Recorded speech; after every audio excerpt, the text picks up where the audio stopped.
Hi everybody, it's Kris here from the Gallowgateshots YouTube channel. Just to let you know, as always, this podcast is now part of the 90-Minute Football Network and proudly sponsored by www.pt-4-u.co.uk. Enjoy the episode.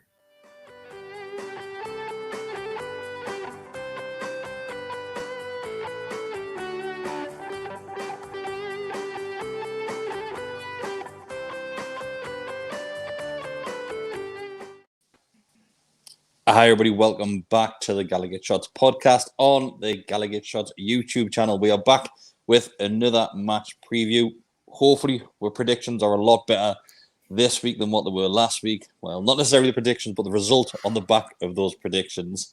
I am joined by Scott all the way from Amsterdam. People will recognise Scott from our Football Managers series, which we're doing at the moment. So Scott, before we dive into the match preview, give us a little bit of a rundown as to what you are doing right now on the channel.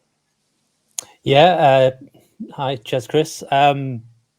Basically, we were chatting before kind of the January transfer window ended, and we decided to set up a series where we get everything that happened in real life and we put it into Football Manager, the game, and then we take over from the day of the transfer deadline window, like the night of it, and we'll see if what was done was enough to keep Newcastle in the Premier League.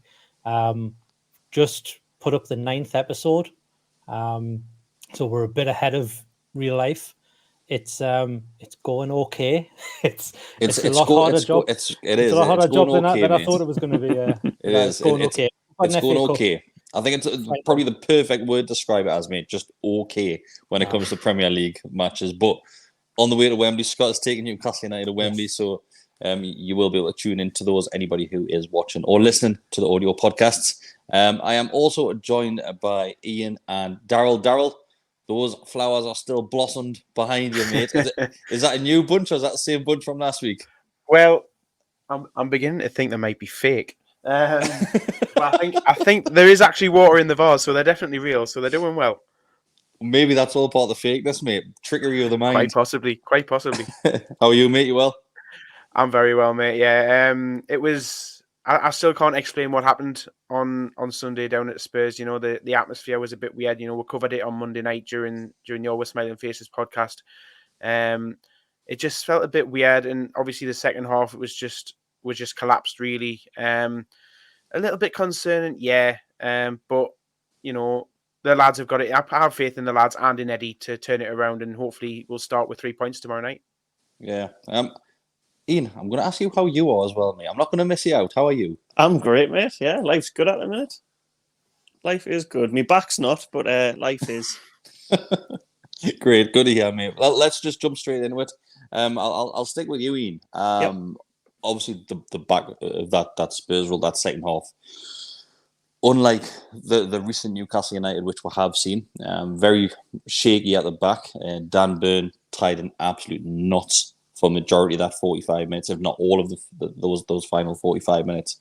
Not a single player, I think, apart from Bruno, who made that appearance as a substitute, gets any credit from that game for me. I'm not sure what your thoughts are on that, mate.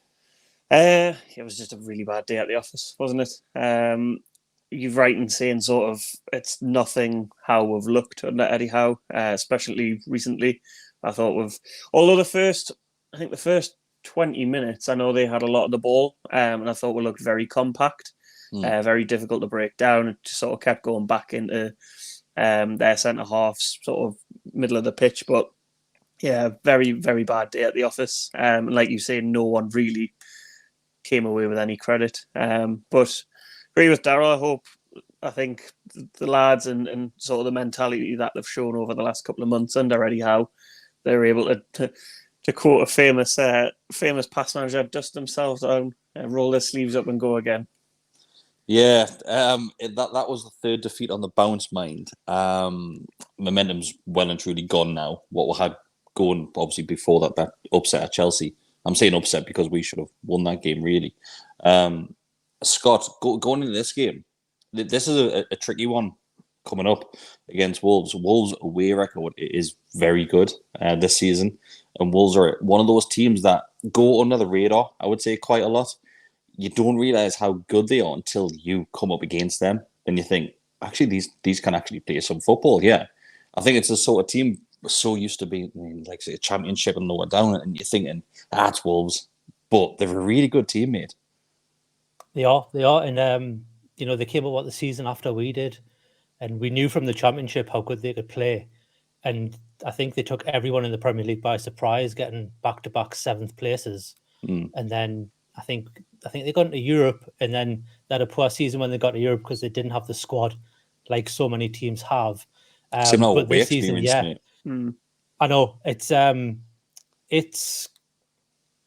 they're surprising Wolves. You think they've they sold Adam Traore, and everyone thinks that was their star player, but actually, if you speak to Wolves fans, he was hot and cold, very much like our own Saint-Maximin. Actually, he's hot and cold week in, week out. You don't know what you're going to get from him. So it's a funny one with Wolves because you don't know what to expect from them, because they'll either tear through you and just dominate the entire game, or they'll sit back and they'll actually not get many shots off. They'll not score many goals, but they're so solid at the back that breaking them down is going to be a difficult task. And I do just hope that we can maybe provide Chris Wood with a bit more service to what he's had in the past, because he does like a goal against Wolves. A player who's came under huge criticism, I would say, for a number of weeks now. Since I'll probably say since that defeat v Chelsea, and you knew the fans were going to start to turn, because previously we're picking up results with Chris Wood in the team, and obviously he wasn't scoring goals, but it doesn't matter if the rest of the team are scoring goals. But now, because he is your sole striker, arguably, people have started nitpicking, I would say, at Chris Wood. Scott, are you in agreement? I'm in an agreement that people are nitpicking. I don't think he's justifying the criticism he's getting. I do get the point of, he's the striker, he should be scoring goals. Yeah, fair enough. That's, at the end of the day, if you look back, at the history books or whatever, that's what he's going to be judged on. But week in, week out, he's putting a shift in. He's winning those long balls. Sometimes when Dubravka's just hoofing it upfield because there's nothing really else to do, he's winning that second ball, knocking it down. There's no one next to him. That's a problem. There's no one to run onto it. You saw it at the Villa game, the home game a long time ago. He's winning tons of those aerial battles, but Saint-Maximin was just nowhere near him to do that. And then the one or two times it actually come off was when we looked a real threat. So it's very much like how Joe Linton was kind of set up. People were like, oh, well, he's a striker, he should be scoring goals. But actually, if you watch Joe Linton in the past, he's not a striker, but he was putting in some okay performances, just not getting in the box, not getting the goals, but he was actually winning the ball, making these decent runs, running with the ball really well. And then obviously we all know what happened with him. So maybe we should play Chris Wood in centre field. Well, that's what I was going to follow up with. I was going to say the difference is we know for fine well that Chris Wood is a striker, but I think it's down to lack of service and those opportunities. And you sent a comment in last week when we recorded a podcast saying that the 3 goals he scored for New Zealand were all headed goals. I'm not even sure if I've ever seen him put his head towards the ball in regards of a goal scoring opportunity at Newcastle United. It's normally just to win the ball or hold it up. It was funny on Sunday. The only carry on, yeah. The only decent ball we put in the box was after he went off the pitch. Yeah, and he was like, if he was on the pitch, he would be all over that. Daryl, you obviously went down to the capital and you were at the Spurs game, watched that absolute mauling, mate. What changes are you hoping to see? Are you hoping to see change in that starting 11 going into the Friday night game against Wolves? I don't know if I'm necessarily hoping to see changes. I think Eddie might be inclined to. We've heard today in his press conference that he thinks Joe Willock's got a bit of an injury with his knee, so he's a possibility where he could come out and maybe Bruno could come in. We may even see Sean Longstaff come in if Joe Linton's not quite up to scratch as well. And again, you have to wonder how Eddie... If he didn't catch COVID at the Sam Fender gig last night, mate, I'll tell you that. It's a bit too close to a match day for me. Yeah. Well, Dan Burn and Trippier from Tuesday night as well. Yeah. But I wonder if he might try and match Wolves, because I think Wolves are still playing with a 3 at the back. And obviously we had the capability of doing that as well. Arguably, he should have possibly done that at Spurs on Sunday, and like he did at Chelsea in the game previous. But like I say, I trust him to make the right choices, and I think if we do see changes, it'll probably be more in the middle of the park in midfield. Yeah, I think I'm in agreement with you as well. I think Bruno has to get a start. He really does. I think it's time that the tables start turning now, and you start introducing him into that starting 11 rather than coming on as a sub and trying to change the game. He's trying to change the game at the weekend, and he did well when he came on, but had already been defeated at that point when Bruno comes on. I'm not sure if you feel the same, Ian, but Bruno for me has to be in that starting 11. I think so. Yeah, I think he's showed his quality in the games that he's played for. Obviously, he's went away and done well again, and especially with sort of Joe Willock looking like he's going to miss out. I think it's a perfect opportunity for him to start. Be interesting to see, because I think when he was starting, it was obviously in place of the likes of Joe Linton and Shelvey, so it'll be very interesting to see how he links up with the midfield that we've already had. But yeah, I'm in agreement. I think you can tell he's sort of just a different sort of level of player that we've got at the minute, and you need to start utilising him. Obviously, it's his first sort of half season in the Premier League. It's a completely new league for him. He's still very, very young, but you can just tell he's got that level above sort of what we do have at the minute. So definitely get him in the squad and see what you can do. I'll stay with you, Ian. Do you think Eddie Howe has handled his transition into the Premier League well? Yes, if I'm honest. I know sort of a lot of fans were calling them to get into the starting lineup straight away. I think so when we went on, we run of games. Obviously, I've always been the opinion if you've got a winning formula, you don't change it. Yeah. But I think I remember at the time he came out and said like he wants him just to sort of almost watch and learn the game first before playing it. But I think he has done very, very well in terms of managing, and then sort of given his chances. I think it was his first start against Southampton. He's seen the shift that he put in there, got his first goal. Against Chelsea, obviously started, but I think I was saying the other week we're seeing a different side of his game. But yeah, I think Eddie Howe's he's managed it very, very well. Yeah. Just looking at the changes, I always find, I mean, after a drubbing like that, you would expect changes, but I've literally always, what's happened is my opinion. Eddie Howe does the exact opposite, which is why I'm not a football manager. So I don't expect a lot of changes other than enforced changes on tomorrow night. So every single podcast I seem to do at the minute, whether it's a match preview, a match reaction, Always Smiling Faces podcast, or whatever it may be, even Extra Time mentioned this. Alan Saint-Maximin, Scott, he said that basically what he was tweeting out is that he's going to let the football do the talking for him. Does he start for you on Friday night? Are you under the impression that Alan Saint-Maximin is our best player, and no matter how bad his form is, you start him? I don't know if I'm not under the impression that he's our best player. He's one of them. He's certainly up there. If he's fit, you have to start him. Like, I'm talking 100% though. I don't think he's anything that's 100%. Despite form? Kind of weird. I think so, because he's like we mentioned earlier about Adam Traore. He's so hot and cold. This could be the game where he has an absolute worldie, and you've got to take that risk. I understand people's stance on this, but my opinion on this is, what sort of example does that set for the likes of the players that are hoping to get in that team, thinking I'm grafting my arse off when I'm getting the opportunity, I'm doing well. Why is he continuously out of form? If he's unfit, if he's injured, whatever it might be, why is he still getting that place ahead of me? That's what worries me. And obviously a prime example of that is Murphy. Murphy done okay, probably better than okay when he came in. He done pretty well. And if I'm him now, I'm thinking, will I ever get my chance? Yeah, I mean, I'm not Murphy's biggest fan, and I'd make no bones about that. I don't think he's really Premier League quality for the job that we need him to do when it comes to defending. He cannot put a tackle in. He really cannot put a tackle in. But saying that, you put Saint-Maximin on the pitch, apart from maybe once on Sunday, he's not tracking back. The difference is Murphy's a body in defence when needs be, whereas Saint isn't there. Absolutely. No, I get what you're saying there, but I still think that you've got to play your best 11. If your best 11 are fit, you've got to play them, and it doesn't matter who they are. You know, form's temporary, and you know that he's got something there. his inconsistency really annoys us, and he's one of those players. And I think, love him a bit, but like sometimes you just pass the ball or just do something different than trying to take on 5 men at a time. But yeah, for me, he starts if he's fit, and but like I say, it has to be 100%. It can't be anything less otherwise you don't start him. I'm still of the mindset that perhaps maybe it's the head injury that he suffered early on in that game. Maybe he's got clattered. Like he got clattered. Absolutely, and you could see he was seeing stars. Like he was a bit drowsy.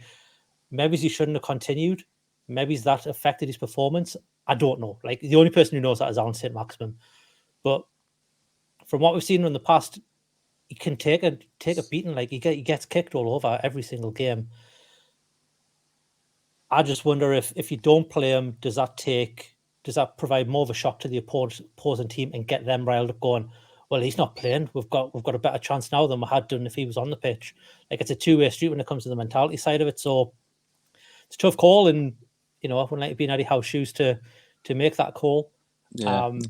I don't want my words to be twisted, because I know people start twisting words on this one. I'm not saying Jacob Murphy should start ahead of Alan Saint-Maximin, because I know somebody will come in with a comment like that. I'm saying that what sort of not example, but it's if I'm Jacob Murphy and Saint-Maximin is basically his position, he is going to be in that spot, and you're thinking, what more do I need to do to get in that team? And I'm a huge Saint-Maximin fan. I really am. But like I said, it's great what you were saying, Scott, about form being temporary. Some of the top class players in the world, they'll have 3 great games, then they'll have 1 bad one. Recently, at the moment, we're seeing more bad than good from Saint, and that's what worries me. Had a fantastic first half of the season, Daryl. He really did, even last season, and he was probably, him and Callum Wilson, the reasons why we are still in this Premier League. Of course they are, and you can't take that away from them.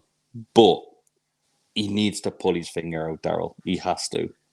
Yeah, absolutely. There was a lot of pelters coming out from the away end on Sunday down at Spurs as well, and it's not that we have anything against Alan Saint-Maximin. It's the same with every player. We get on your back, and I would say this to a player directly if they were watching, hopefully. But we get on your back because we care so much, and we just want you to do well for us. That's the only reason that we ever get on somebody's back. We never really hate a player that plays for us. It's just because we're that passionate about the club and about you that we want you to do well for us. And I totally agree with everything that Scott was saying there. As we've seen, like in the Chelsea game, he's as much as you would think that Alan Saint-Maximin would be the perfect impact sub, he's just not, because he takes a little bit of time to grow into games. So he's got to start for me tomorrow. And I also agree that if he's 100% fit, then that's even better. But I would say maybe if he was 70 to 90%, then you could at least get maybe an hour out of him and then make a change later on. I also think that you probably might not get maximum performance out of him, but because he's such a live wire and such a spark, that he might just come up with those odd little bits of creativity that will get him through on goal and create a chance for the team. And the best thing which Saint does, apart from his skills and his trickery and things like that, is he takes 2 players out of a game every single time. He takes 2 players. When he's on the attack, you see that sometimes even 3 players around Saint. And I think he did learn from a few lessons that maybe Eddie Howe has brought up to him, is that he was passing the ball more against Spurs. He was getting himself in these positions and thinking, I can't go anywhere here. And he was passing the ball. And that's what we've been asking for a long time. In those positions, pass a move. Yeah, absolutely. I'm going to start. In fact, before we go around with predictions, Scott, I know you've got the recent results from Wolves' point of view. What's been like the last 5 games for Wolves? A bit hot and cold. Just like Spurs, then. Great. just like Spurs, yeah. 2 defeats so. and 3 wins. And I mean, you look at their 3 wins, they beat Watford 4-0, beat Everton 1-0, and they beat Villa 2-1.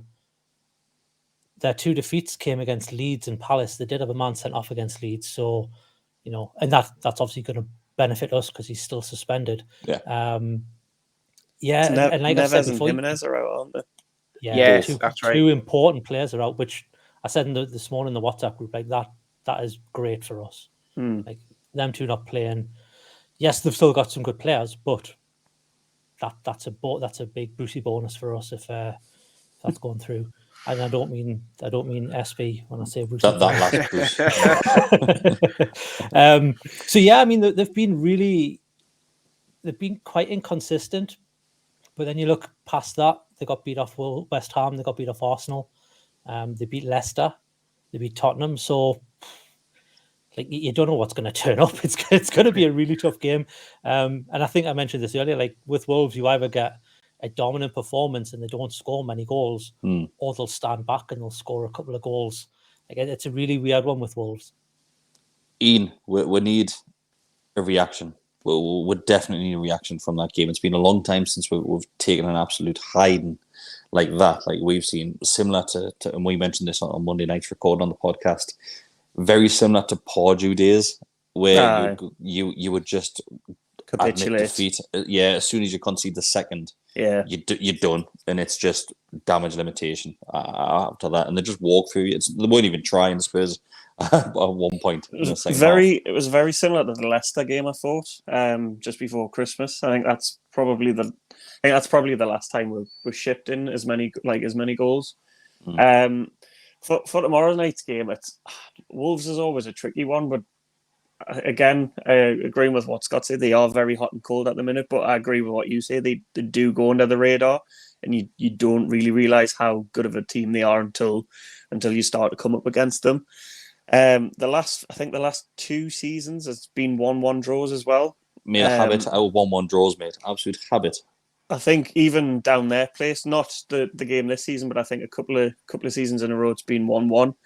And to be honest, I would take that just to stop the rot of 3 defeats in a row. Obviously, it's the Spurs one. I mean, I hope it's just a blip, and I think it's just a case of coming back from the international break. You don't really have much momentum from anything, but I think it'll probably be a draw. I'm going to go 1-1. If I'll stay with you, Iain. If you get a point against Wolves on Friday night, there, are you under the impression that one more win, so 3 points and more will be all right? I haven't looked at the table properly since obviously the Burnley game last night, but I think we're 7. We're still 7 clear, I think. So realistically, that would mean Burnley would have to win 3 games just to overtake Hope we don't pick up. And the rest, mate. And the other teams below. Exactly. Because I think before that, it was Watford, and I think we won 9 points, I want to say. With a better goal difference, that would mean that they would have to win half their games remaining. I personally think we're safe already, but obviously you can't sort of rest on your laurels. It'll be a case of, I think if we pick up, because we've got 3 home games now, haven't we? We've got Wolves, 3 on the bounce, Wolves, Leicester and Palace midweek. I think if you're taking 4 points out of them, it's a fairly decent return, especially after 3 defeats in a row. And I think that is pretty much guaranteed safety. So I'm hoping for a point tomorrow night. I'd snap your hands off it, like I say, just to stop the rot and then take a bit of confidence into your next couple of games at home. That's a good point. A 1-1 draw, I think most fans will probably snap your hand off. Coming to you, Daryl, what's your predictions for the game? Well, despite saying something about 3 points for tomorrow earlier, I do actually think it would be a 1-1 draw tomorrow as well. I've said to a few people today that 4 points from the 3 games, as we've alluded to already, is key and will probably guarantee our safety. How we get those 4 points out of those 3 games remains to be seen, but I would certainly take a point starting tomorrow. Great. Scott? I'm in agreement. I think it might be 2-2. I think there'll be a couple of goals. There's normally a good couple of goals in these games. I think I saw a stat earlier the day that in the 13 Premier League games we've had, there hasn't been a single clean sheet. So it's probably going to be 0-0. But no, I'll go 2-0. Take that as well. And I'll take 0-0. Anything to save that goal difference. I do think, we're going on about the next 3. We've got Norwich after the Palace game. So actually it's the next 4 games, because the 3 after that, you've got Liverpool, Man City and Arsenal. So we want to be safe by then. I did have the other hand, but you can't see it off screen. I think looking at the other teams and looking at what they've got to play as well, Everton have got a stinker of a run-up. Horrible run. It's absolutely shocking. Burnley actually have the best run-up of the lot of them. And I think Burnley might surprise and be safe, and it's going to be between Everton and Leeds, who are going to be the two who might struggle. Leeds have got a really bad run-up of games as well, and so do Watford.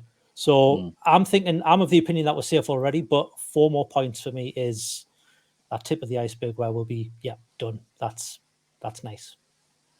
So I was the only one on last week's recording that thought Newcastle would be on the end of a defeat against Spurs. I think there was a few years a bit overconfident when it came to that performance and what we're expecting. Yeah, but I think we'll get 3 points on a Friday night. I really do. I think we'll get 3 points. I think that we'll have to see a reaction from that Spurs game. And I know I've sat here at the very start and said Wolves are a very good team. But we've got threat in that team as well. And Wolves will probably be looking at Newcastle thinking, despite losing 3 games on the bounce, before that, they went 9 games unbeaten with some fantastic performances in there. And looking over the games against Chelsea and Everton, what in that game throughout, probably more so than the teams that went on and got all 3 points. So I think Wolves have to look at us as well and be worried and cautious for our lads as well. So I think I'm going to go with a 2-1 Newcastle United win. And I think we'll leave it till pretty late on to do that. Once again, I just want to see those that are going to the game.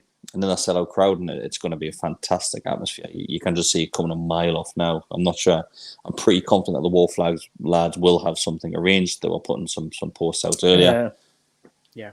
So they'll obviously get the atmosphere up there. And I think even if we go a goal down, as always, like we've seen this season, stick by the lads. We've seen them come back into the game so many times this season when we go a goal down. But I think we'll be all right. I really do. I know a stat came out earlier in the week that Newcastle have lost the most points from a winning position or something ridiculous like that. So as much as I'm confident saying if we go goal down, if we go goal up, that's not game over. We've seen that so many times. But I'm going to go for a 2-1. And as always, I want Chris Wood on that score sheet just to take the critics off his back a little bit to ease that up. But yeah, unless you've got anything else to add to this one. Actually, yeah. So it's going to be our first home game in about 6 weeks. So I think the crowd will really be up for it. So I think you're right, Chris. I think you'll have a massive advantage for us tomorrow, again with your Wall Flags and things like that. So I really do and the feel fact like everybody's going to the pub at like 3 o'clock that yeah, and under the lights on a weeknight. What more could you want? I think the place will be rocking tomorrow night, and I'm really looking forward to seeing how we get on. Yeah. Thanks very much, boys. It's been a pleasure as always. Fingers crossed that we'll come away with 3 points. But like Iain said, I think everybody will snap your hand off for 1 at the minute, just to get over this line this season. Stay in the Premier League for next season. See what happens on the back of that. But yeah, been a pleasure. I'll see you next time. Thanks, guys. See you later. Bye. Cheers.